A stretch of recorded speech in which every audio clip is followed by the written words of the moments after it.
Hi friends, today we'll discuss about accounting entries during a housing loan life cycle.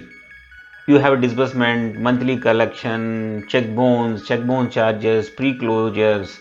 So we have different occasions where accounting entries will be posted. Those entries today we'll discuss. The scenario is like we had disbursed 1 lakh loan on 25th August 2015 and rate of interest is 12% per annum.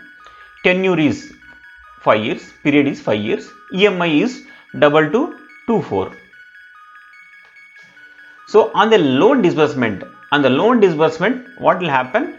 Loan ledger, asset ledger will be debited and credited to cash, then it will be asset, or it can be credited to customer account, or it can be transferred to customer's bank account also. So depend on that one, ledger will be changed. Right now we'll think of debiting loan ledger and crediting to the cash, and whatever the processing fees, 2000 rupees we are credited to income. So 98,000 we are given to the customer. So these accounting entry will be posted during disbursement. Then legal advisor charges. Normally for the housing loans there will be legal advisory charges. So what will happen? When you pay legal advisory charges, bank will debit customer's loan account and credited to legal advisor charges. It can be, normally we'll call it as income only. So legal advice charges are income. So we'll debit the loan account and credit the income. Valuation charges also same thing. We'll debit the loan account. So automatically it will be debited loan account ledger and credited to valuation charges. So valuation charges are income for a bank. So what happens month end? So month end 230 rupees interest is there. So what we'll do, first we'll debit the interest accrual and credit the income ledger, because we are received interest on loans, it is income for bank. Then when customer pays, so what will happen? It will be credited to the interest accrual and debiting the loan account. Once loan account is debited, automatically loan ledger will be debited. So accrual will be nullified and will debit the loan account and credit the income. So this will be month end posting. So what happens on the EMI date? Loan is taken on 10th August. So we are given the EMI date as 10th September. So 10th September what will happen? We'll debit the EMI receivable and credit the loan account, because it is a receivable from the customer. So we'll debit the EMI receivable and credit the loan account 2224. So during the check presentation, so customer has given a check for the monthly EMI. So what will happen? We'll send it for the collection. After realization, what will be entry will be posted?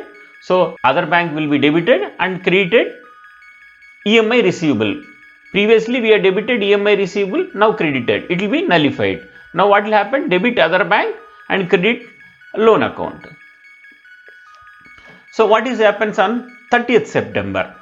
So 30th September, interest accrual ledger debited 986 rupees and interest income 986 rupees. Then same thing, will debit the loan account ledger and credit the interest accrual, because interest has posted. Always these accruals will be nullified. So on second month billing will be 10th October. First one will be 10th September and next month will be 10th October. So 10th October what will happen? Same thing, will debit the EMI receivable and credit the loan ledger. On check presentation, we'll debit the bank account because money has come from the other bank, and will credit the EMI receivable. EMI receivable will be nullified and will debit the other bank account and credit the loan account, because customer has given a check for the presentation. Check bounce charges. In case any check is given by the customer has bounced, then what will happen? So you will debit the loan account. When you debit the loan account, automatically loan ledger will be debited, asset will be debited and credit to X bank. So what happens if you collect the check bounce charges? So it has income for bank, will debit the other bank and credit the check bounce charges.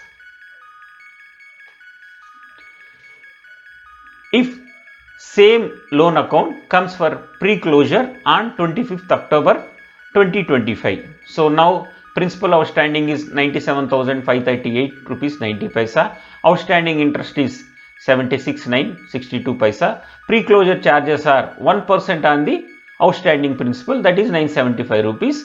Total will be 99,283. But we have a GST on the pre-closure charges on 975 rupees. 175 rupees GST is calculated. Total 99,459.49 paisa customer has to pay to pre-close this loan. The same thing, whatever calculation I told you, same thing, pre-closure on 25th October and pre-closure charges 1% would be collected on outstanding principal. So outstanding was 97,538 rupees, 1% will be 975 rupees.